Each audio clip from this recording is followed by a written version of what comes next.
How's it going, guys? Randall, aka Shizakats, here on the Tressa's Collectibles channel. For our BSF deck profiles, we're not going to be looking at the entire deck card by card, focusing more on the tournament-specific details such as matchups and tech card choices. That being said, due to the fact that this list is not a mono Miku Quints deck, let's briefly go over a few of the cards that you might not be familiar with if you are a Miku Waifu enthusiast. The event counter gives -3 soul to an opposing character, giving the deck some extra defense in the late game. For Red Splash, Hung is running the level 0 Nino PR that mills 2 and salvages a character if you mill a climax. Additionally, Hung is running an Ichika Bouncer for matchups like Shauna, supplementing the yellow with the level 0 Ichika Riki. For a broader explanation of the deck as a whole, we recommend checking out our most recent Quints Waifu deck overview, as well as our Miku Waifu gameplay video.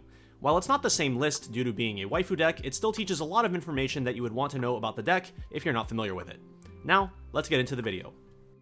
How's it going, guys? Randall, aka Shizakats, here on the Tressa's Collectibles channel, here with a deck profile with one of my two teammates from the recent BSF trios. So this is H. How you doing, H? I'm doing good. I Hung, or also known as H in the Weiss community, and yeah, we can get started. Okay. And so, what deck did you play at the trios, and why did you choose that deck?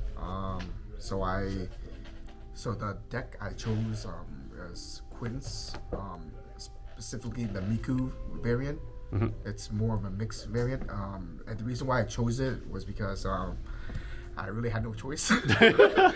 My first pick was actually Bunny Girl, but then my other teammate took it, and then I had a backup. Yeah, hi, I played Bunny Girl. Yeah, and then I had a backup, SCS, and another freaking rat bastard took it. So I had to go, pick another deck, and then I just chose Miku because I actually got first place at the Dark Side WGP.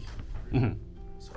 And then your particular Miku list, it's not pure Miku. No, it's more of a mixed Miku, which I think it's the better version because pure Miku, I think it's really not that great in the English meta. Mm-hmm. Okay, but still running like a lot of all the important Miku profiles. Yes, 100%. Okay, so what was your record, if you remember, on the day of the tournament? Yeah, I do remember my record. My record was I was X2 throughout the whole tournament. The last 2 rounds of Swiss was when I actually got my losses. Mm-hmm. Yeah. Okay, so we have the deck here on screen for those of you who are watching. Is there any particular cards in the deck that you think were like the really important ones, the key to success? Yes. Actually, there's a couple cards, but like I think the main card is this 2-1 Miku. Mm-hmm. I would not play this deck without this 2-1 Miku. This 2-1 Miku is so strong because with this deck you have a level 1 combo, and then since you have this 2-1 now, you also have a level 2 combo, right. And then you can finish off with like the level 3. And sometimes I also what I like to do is play 2 level 3s and play that 2-1. And then, as your third lane? That's my third lane, yeah. Mm-hmm. And then that ensures me to have enough stock to play defensively with this 2-3 counter. Mm-hmm.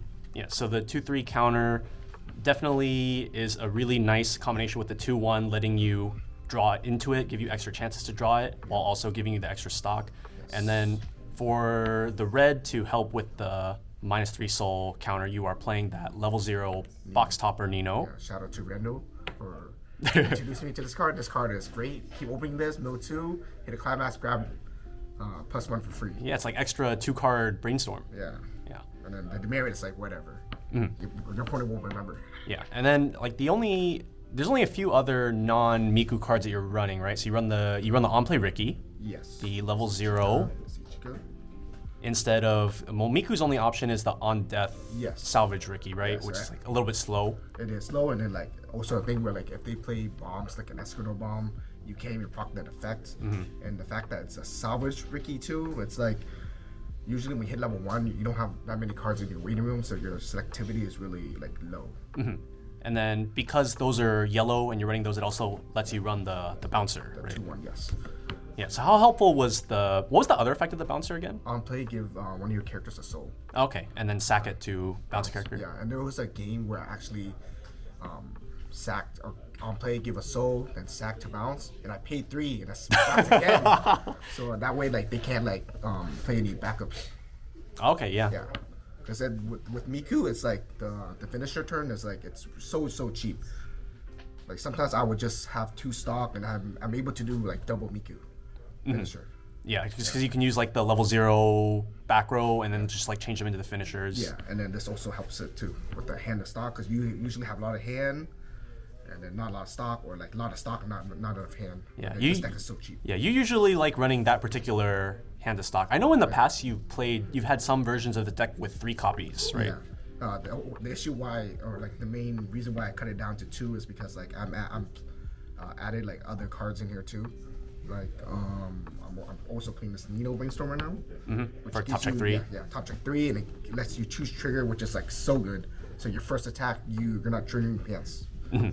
And then I'm also playing this anti-change, Itsuki anti-change for more red. So that's that means that 4 of the 5 Quints are in your deck, right? Yes. Where's Yotsuba at? Yotsuba, back out. So, I'm thinking of adding this to my deck, so that will complete the 5th Quints card. And I was thinking of adding Futaro, but that guy, you cannot grab him, so scratch that. That's like more for like the memes though. Like this actually like a pretty legit consideration, right? Yeah. Especially because you're 8 Pants, you can ditch Climax Salvage. Yep, 100%. Okay, so going into the tournament with this deck, and also just like after you've played the tournament, what is your perception of like what the good matchups are for this deck, or like what makes a good matchup for this deck? I honestly did not think of that. Like for the whole tournament, I was just playing out my game plan. Because of this, like the level 1 combo is like, or the main theme of this deck is like you're trying to get a lot of marker compression. So what I would try to do is like have a full board that's 5 characters, and each character would have a marker themselves. So that's having like 10 cards on field, and then your compression is really good. And then that would just lead to like more cancels, in my opinion. Like I would just try to out cancel my opponent and try to like be a level ahead of them. Okay, so it's not anything in particular matchup wise for like anything like standby or things like that, but it's more of like you can do a lot of damage because you're 8 Pants, and then you can compress a lot to cancel basically. Yeah, and then the finisher is just like you're trying to scam your opponent. Right. Detail, yeah. And then your backup is the minus soul. Yeah. So it's more of like a generalist strategy. Yep. Okay. I feel like, yeah. And on that like same note, do you think there were anything that was particularly bad matchup? Bad matchups. Honestly, I think the bad matchup was probably like SDS. I was just scared of like their bombs and them playing stock so each turn. But then I don't think I played against any SDS aside from Top Cut against Brian. Shout out to Brian from Nova, strictly. Yeah. I feel like if like the goal with this deck is to be aggressive, then like a deck that could be just as aggressive is probably a kind of deck that you need to watch out for. 100%, yes. Okay. Do you happen to remember out of the matchups that you played on the day of the trios, what was your hardest matchup, like deck-wise? Oh yes, 100%. Yeah. I think it was during round 6, my first loss. It was against Jesse. He was playing Nino. Yeah, I think that game was really hard because he was able to go first, and he played standby. He triggered standby, so he had 2 1-1s out, and he swung, and I was still at 0, so I couldn't answer it. But once I hit 1, he was already like at 1-2, so he standby 2 2s out, and I could not answer that too. So I was just depleting resources, and then on top of that, I was eating damage too, and he was canceling. So I think I lost that one. But then during Top Cut, I had a rematch against him. This time I went first, and then he was not able to stand by out anything, and I think I resourced him in that game. Yeah. So like kind of taking that and then going back to like the good matchup, bad matchup thing. It's just kind of like you weren't in a position to deal a lot of damage because like He was canceling. He was canceling, and then also you just didn't have like good board because you were stuck at 0. Yeah. And then so it's just kind of like And I was eating pockets too in that game. And it's just kind of like the game wasn't going your way to allow you to just do your normal game plan basically. Yeah, it was like more like Weiss Schwarz. So I don't think it was the deck's fault. Okay. And so as far as potential changes outside of the Yotsuba, which we've already mentioned, were there any other maybe like ratio changes or new cards that you might want to consider adding to this list? No, I think aside from this Yotsuba that we were joking about, but I think it's actually a decent card because also if you mill 2, you hit a climax, you get to salvage, or it gets 2 soul. Right. It teaches climax to salvage, and then like if you don't hit, you can just brainstorm, and that's like a brainstorm 6. Yeah, or you even like play the Nino. Yeah, and then it's you missed that too. Oh, wait, it's a brainstorm 8. Brainstorm No way you 8. missed. Yeah.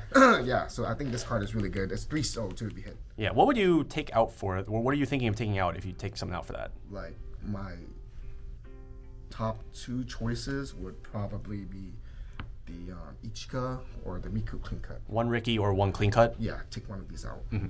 Yeah. Okay.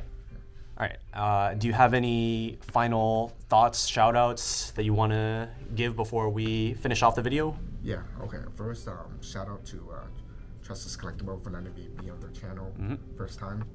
I still can't believe I did a really good record for this tournament. And another shout out is to my locals, FBI Mass Collectible. Hopefully we can see you guys. We're located in Garden Grove. And also another shout out is to Brian, aka Nova/Strictly, for sponsoring me, and to my 2 teammates, She's the Cat and the Rat Bastard.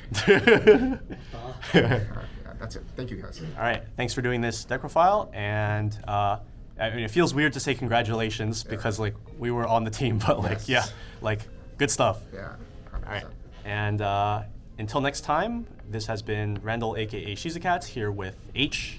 And we'll be back soon with our next deck profile for the team, which is going to be Panda and his SES deck. So we'll see you guys then. Bye.